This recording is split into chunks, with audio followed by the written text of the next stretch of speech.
गले मिलकर अपने दोस्तों से दिवाली मनाएंगे, गले मिलकर अपने दोस्तों से दिवाली मनाएंगे।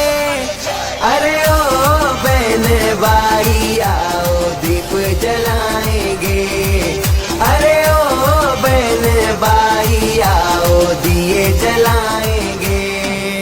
गमों को नाज़रीन अवामी न्यूज़ में खबरों सिलसिलो जारी है। इन वक्त केपरो में खबर ॾींदायूं। केपरो में हिंदू बिरादरी पंहिंजे रोशनी जे त्योहार ॾियारी अक़ीदत एहतराम सां मल्हाए रही है, जंहिंमें पूजा पाठ जो सिलसिलो जारी है। मंदिरनि में इबादत करे पाकिस्तान जी सलामती ऐं खुशहाली जे लाइ ख़ुसूसी दुआऊं घुरियूं पियूं वञनि, जॾहिं त हिक ॿिए खे मिठाइयूं खाराए हिक ॿिए खे ॾियारी जूं मुबारकूं ॾियण जो सिलसिलो बि शुरू थी वियो आहे। उन मौके ते अॻवाननि जो चवणु आहे त श्री राम 14 साल बनवास काटे वापस अयोध्या आयो हो, जंहिंजी खुशी में असीं ॾियारी मल्हाईंदा आहियूं। मज़ीद खबरों और तफसीलात के लिए विजिट करें हमारी वेबसाइट www.awamiNewsHD.com।